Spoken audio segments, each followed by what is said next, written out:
पश्चिम बंगाल में हुए चर्चित पीए हत्याकांड ने राजनीतिक हलकों से लेकर पुलिस महकमे तक हड़कंप मचा दिया है। शुभेंदु अधिकारी के पीए चंद्रनाथ रथ की हत्या मामले में पुलिस ने 3 आरोपियों को गिरफ्तार किया। इस पूरे केस में सबसे बड़ा सवाल यही है कि आखिर नकली नंबर प्लेट, घिसे हुए चेसिस नंबर और सुनियोजित साजिश के बावजूद पुलिस आरोपियों तक कैसे पहुंची? क्या यह गिरफ्तारी असली मास्टरमाइंड तक का रास्ता खोल पाएगी? पूरा मामला 6 मई की रात का है, जब मध्यग्राम इलाके में चंद्रनाथ रथ अपनी गाड़ी से जा रहे थे। तभी एक कार ने उनकी गाड़ी को ओवरटेक कर रास्ता रोक लिया। कार से उतरते ही शूटरों ने ताबड़तोड़ फायरिंग शुरू कर दी और कुछ ही सेकंड में पूरा इलाका गोलियों की आवाज से गूंज उठा। सूत्रों के मुताबिक ये हमला पूरी तरह से प्लानिंग के साथ किया गया था। हमलावरों ने पहले से ही उस रूट की रेकी कर रखी थी और वारदात को अंजाम देने के बाद तुरंत फरार भी हो गए। पुलिस जांच में सबसे बड़ा खुलासा यह हुआ है कि जिस निशान कार का इस्तेमाल किया गया था, उस पर लगा नंबर प्लेट नकली था। जब पुलिस ने नंबर प्लेट के आधार पर जांच की तो वो कार सिलीगुड़ी में रजिस्टर्ड विलियम जेम्स के नाम पर निकली। लेकिन असली चौंकाने वाली बात यह थी कि असली कार और वारदात में इस्तेमाल कार पूरी तरह अलग थी। शूटरों ने एक जैसे दिखने वाली 2 कारों का इस्तेमाल किया था, जिसके नंबर प्लेट भी हूबहू एक जैसे ही थे। मामले की गंभीरता को देखते हुए सेंट्रल ब्यूरो ऑफ इन्वेस्टिगेशन स्तर की तकनीक जैसी रिजर्व इन्वेस्टिगेशन शुरू की गई। पुलिस ने वारदात के बाद आरोपियों के भागने की पूरे रूट की मैपिंग की, चूंकि शूटर कार और बाइक दोनों छोड़कर फरार हो गए थे। ऐसे में पुलिस के लिए यह सबसे बड़ा चैलेंज था कि वो आगे किस साधन से भागे।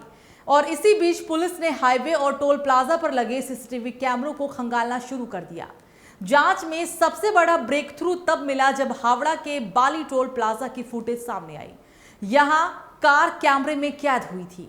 सबसे चौंकाने वाली बात यह थी कि शूटरों ने टोल पेमेंट नगद या फास्टैग से नहीं बल्कि यूपीआई के जरिए ही किया था। यही एक छोटी सी गलती उनके लिए भारी पड़ गई।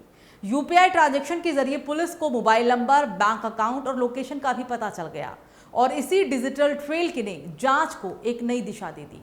जांच में पुलिस को शक था कि इस हत्याकांड में बाहरी राज्यों के शूटर शामिल हो सकते हैं और इसी आधार पर पुलिस ने यूपी और बिहार बॉर्डर से जुड़े रूट्स पर फोकस भी किया।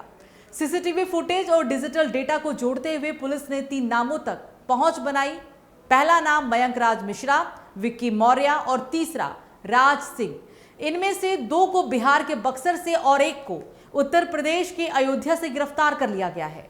गिरफ्तारी के बाद तीनों आरोपियों को बंगाल लाया गया और कोर्ट में पेश भी किया गया। कोर्ट में उन्हें 13 दिनों की पुलिस कस्टडी में भेज दिया गया ताकि पूरे नेटवर्क का खुलासा किया जा सके। पुलिस का कहना है कि फिलहाल ये सिर्फ फील्ड लेवल एग्जीक्यूटर्स है, जबकि असली मास्टरमाइंड अभी भी बाहर है। पुलिस को शक है कि ये पूरा शूटआउट किसी बड़े राजनीतिक या आपराधिक नेटवर्क का हिस्सा हो सकता है। हालांकि इस बारे में अभी कोई आधिकारिक बयान भी सामने नहीं आया है।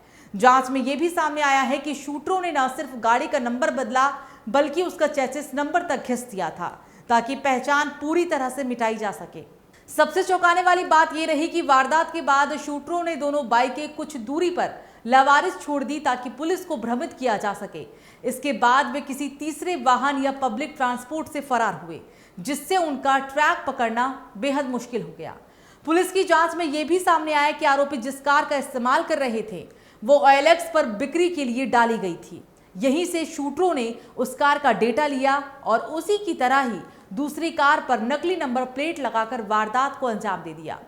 गिरफ्तार आरोपियों में से एक राज सिंह का आपराधिक इतिहास भी सामने आया है। वो पहले भी चुनाव लड़ चुका है और बाहुबलियों के साथ उसके संबंधों की तस्वीर भी वायरल हो चुकी है। हालांकि उसकी मां ने दावा किया कि गिरफ्तारी गलत है और वो घटना के समय यूपी में था।